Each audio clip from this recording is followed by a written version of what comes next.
para ulama, para kiai, asadi yang belum makan tuh.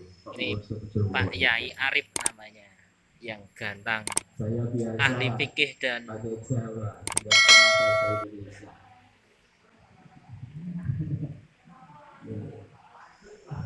lanjut.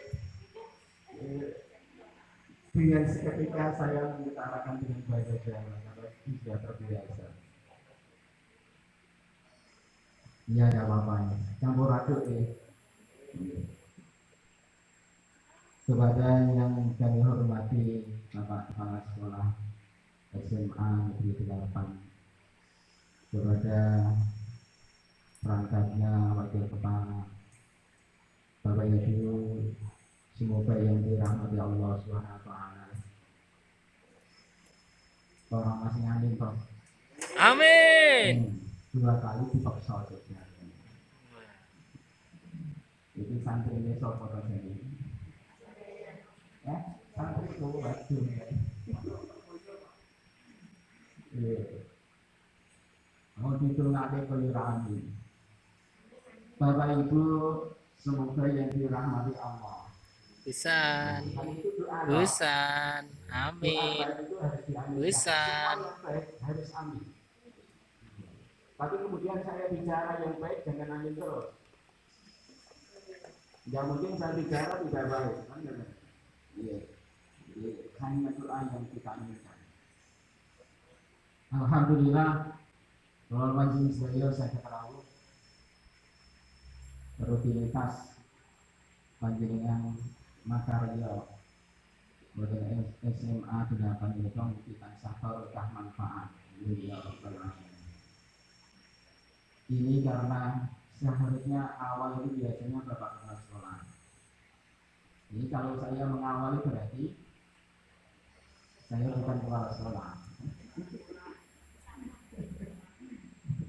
Jadi yang mengawali untuk Ramadan ini, tadi saya tanya, Pak Bebek kok orang aku tewas siap-siap, belum persiapan khotbah. Nah tadi videonya sudah Pak Dio ada keperluan. Ya sudah saya kesini. Alhamdulillah kita semuanya bisa bertemu. Bapak Ibu yang berbahagia, tadi sampai jam berapa saya? 7 menit ya, kultum ya. Siap. Kultum itu kuliah 7. 70 menit. Omong di sini tidak ada amplopnya kok. Banyak di TO.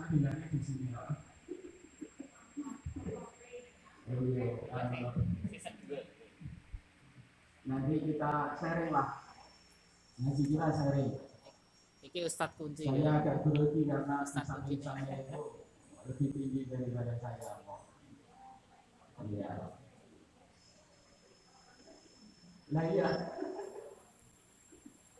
Sharing aja ya Bapak Ibu, dengan pasti banyak ilmunya. Saya masih belajar. Tapi gini, ketika sharing inilah nanti ada beberapa yang harus kita cermati.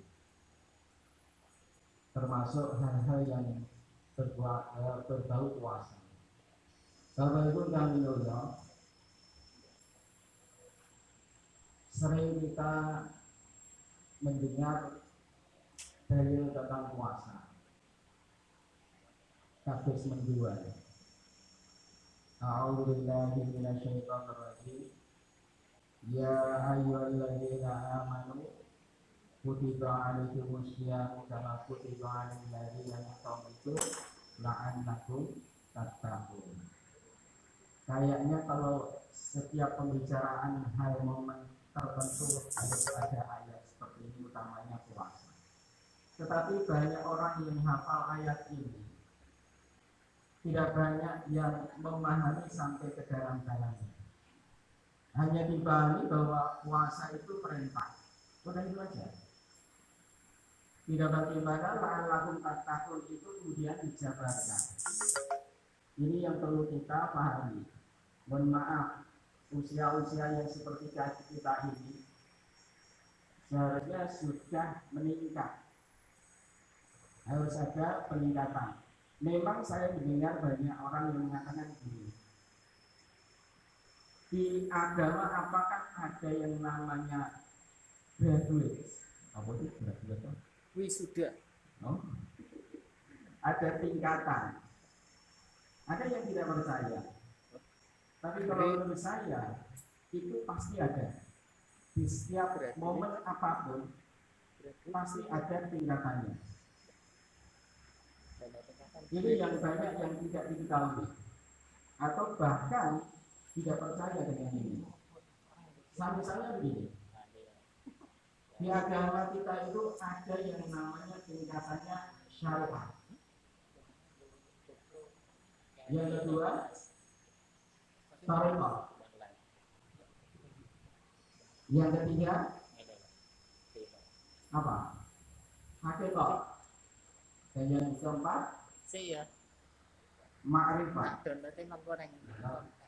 Ini kelihatannya agak lebih asing, tetapi harus saya sampaikan agar kita di dalam beragama itu ada peningkatannya. Syariat itu apa?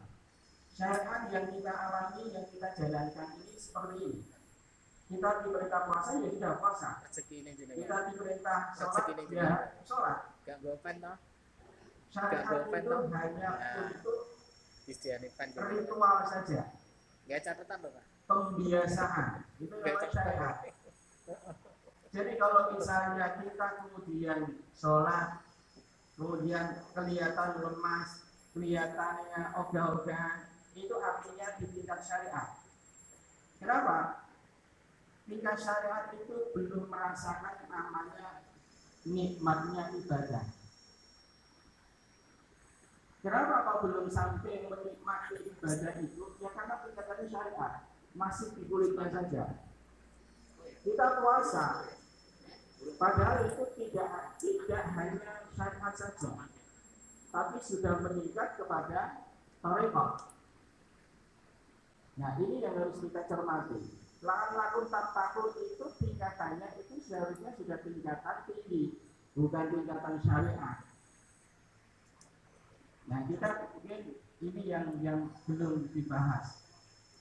Oleh karena itulah sedikit ini nanti kita bahas, semoga bermanfaat bagi kita sehingga bisa meningkatkan kadar keimanan kita di dalam menjalankan puasa ini, sehingga bisa masuk di dalam tubuh kita.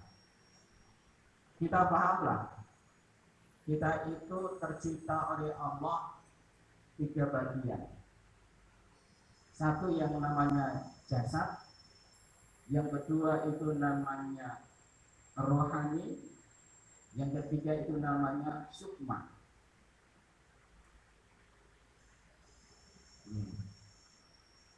Kalau umumnya kita dibagi hanya 2 toh, jasmani dan rohani. Nah, rohani ini terbagi jadi beberapa banyak. Bagian besarnya rohani itu adalah ruh, qalbun, dan sukma. Nah ini yang kita sholat, kita ibadah itu paling-paling hanya tingkatannya di jasmani saja, rutinitas, belum masuk ke rohani, belum masuk ke hati. Ini semoga dengan bahasan kita nanti, ibadah puasa kita sedikit banyak harus kita masukkan ke rohani. Gimana itu? Saya mengambil kutipan dari seorang ulama besar, namanya Syekh Abdul Qadir Jilani. Sering mendengar Bapak Ibu dengar. Pernah dengar ya? Ya. Syekh Abdul Qadir Jilani ini cucunya Rasulullah yang mendapatkan maqam yang tinggi sekali. Ini ceritanya kalau Syekh Abdul Qadir Jilani itu banyak sekali, tidak saja akan dibahas ini. Karena beliau itu cucu yang bisa langsung bertemu dengan Rasulullah. Kita harus paham bahwa Rasulullah itu secara jasadi wafat, tetapi secara rohani belum. Ini di Al-Quran sudah dijelaskan. La yasabanna alladziina qutilu fi sabilillahi amwatan, Ba'ahya'un 'inda rabbihim yurzaqun. Ini Al-Quran sudah mengatakan, jangan kamu sangka orang-orang yang mati syahid, orang-orang syuhada, orang-orang pilihan Allah, wali Allah itu mati. Bal ahya'un, tetapi mereka itu masih hidup. Inda rabbihim yurzaqun. Di samping sisi Allah itu mereka mendapatkan rezeki. Ini tingkatannya wali. Al-Quran sudah mengatakan masih hidup, apalagi tingkatannya nabi. Wabil qaul, ada 3 nabi yang sampai saat ini masih hidup. Wabil qaul, wallahu a'lam. Saya juga tidak tahu. Siapa itu? 1, Nabi Isa alaihissalam. 2, Nabi Idris. 3, Nabi Khidir. Ketiganya ini wabil qaul, sebuah riwayat sampai saat ini masih hidup.